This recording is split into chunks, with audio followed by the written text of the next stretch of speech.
కొరకు చెందిన నాయకులు ఇందుకూరి రఘురాజుకు ఇచ్చిన మాట ప్రకారం ఎమ్మెల్సీ పదవిని కట్టబెట్టారు.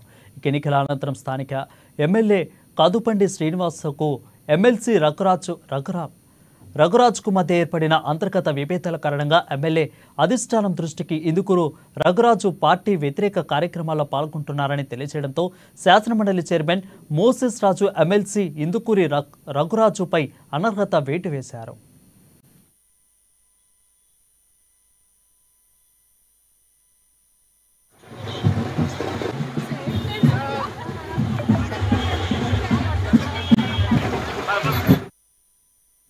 ఇక తనపై తప్పుడు ఆరోపణలు చేసిన శాసనమండలి తీరుపై ఎమ్మెల్సీ ఇందుకూరి రఘురాజు హైకోర్టును ఆశ్రయించగా కోర్టు గడువు కాలంలో తీర్పు ఇవ్వని కారణంగా ఎన్నికల కమిషన్ స్థానిక సంస్థల ఎన్నికలకు తాజాగా నోటిఫికేషన్ విడుదల చేసింది. నిన్న జరిగిన కోర్టు తీర్పులో ఇందుకూరి రఘురాజుపై వేసిన అనర్హత వేటును కోర్టు కొట్టివేస్తూ శాసనమండలి చైర్మన్కు ఉత్తర్వులను పంపడంతో జిల్లాలో స్థానిక సంస్థల ఎమ్మెల్సీ ఎన్నికలపై ఉత్కంఠ నెలకొంది. కోర్టు ఇచ్చిన తీర్పుతో వైసీపీ పార్టీకి ఎదురుదెబ్బ తగిలిందని చెప్పాలి. ఇక ఇప్పటికే స్థానిక సంస్థల ఎమ్మెల్సీ పదవికి విజయనగరం జిల్లా నుంచి బొబ్బిలి నియోజకవర్గానికి చెందిన సంబంగి చిన్నప్పలనాయుడు పేరును వైసీపీ ప్రభుత్వం ఖరారు చేసింది.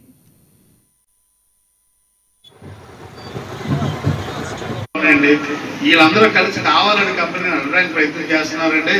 వీళ్ళు స్వలాభాలు ఉన్నాయి, వీళ్ళకి ఏదో ప్యాకేజీలు కావాలా, లేకపోతే ఇవన్నీ ఏదో బయట చెప్తున్నారని ఒక ఫీలింగ్ అయితే నాకు ఉంది.